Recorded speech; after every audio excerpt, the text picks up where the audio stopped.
Au cours des 50 dernières années, le Fonds koweïtien a soutenu le développement de plus d'une centaine de pays à travers le monde. Mais les 50 prochaines années posent des défis encore plus grands. Au Soudan, le Fonds koweïtien a engagé 200 millions de dollars dans le financement du projet de barrage hydroélectrique de Méroé, récemment terminé. Le barrage a plus que doublé la quantité d'électricité disponible.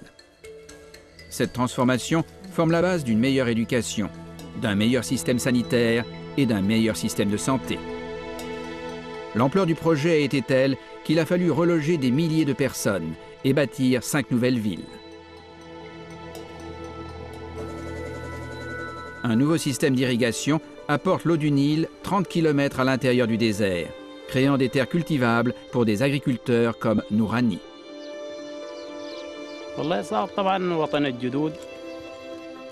Le Nil me manque. Ça n'a pas été facile de quitter la terre de mes ancêtres. La terre que j'avais travaillée toute ma vie. Mais aujourd'hui, ça va. Il y a des écoles, des cliniques. Et j'ai plus de terrain qu'avant. Le Fonds koweïtien soutient des projets de développement agricole au Sri Lanka depuis 1975. Le projet de Kaluganga, dans les forêts des régions montagneuses du centre, est un vaste réseau de barrages, de réservoirs, de canaux et de routes qui vont améliorer le niveau de vie de la population dans tout le pays.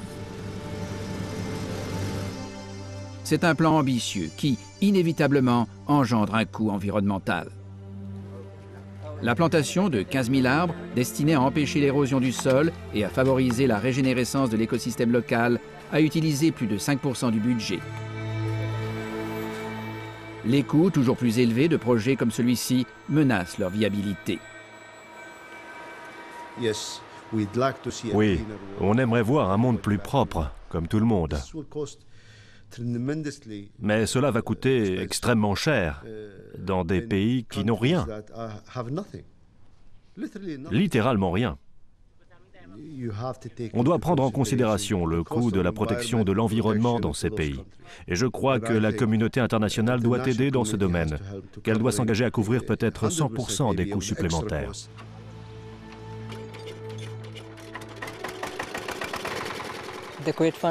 Le Fonds koweïtien nous aide énormément. Il nous donne les moyens financiers de faire du projet de Kaluganga un rêve devenu réalité, dont profite toute la population. Le fonds aide aussi aujourd'hui les gouvernements des pays arabes voisins à soutenir des particuliers.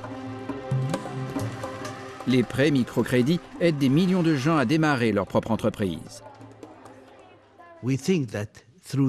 Nous pensons qu'à travers ce type d'opération, nous allons pouvoir libérer cette énergie contenue au niveau de l'individu arabe, en permettant de sortir de l'assistantialisme gouvernemental. Nous estimons que c'est le meilleur moyen de réaliser le plein potentiel des citoyens arabes. En 1961, la vision originale de l'émir du Koweït était de bâtir un Koweït moderne, éduqué, capable de participer activement à la famille des nations.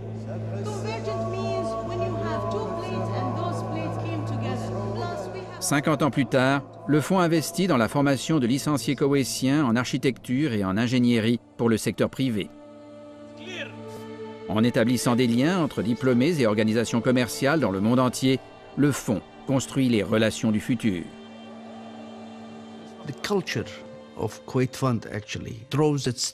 La culture du Fonds koweïtien puise en fait sa forme dans les idées originales de Cheikh Abdullah, quand il a entrepris de bâtir une société moderne. Et il ne s'agit pas seulement de soutenir des projets, mais aussi de rendre nos concitoyens autonomes.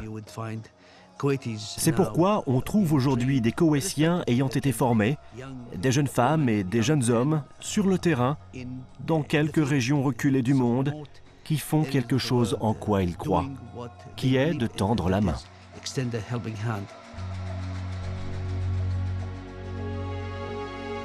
Le Fonds koweïtien, pour aider chacun à s'aider soi-même.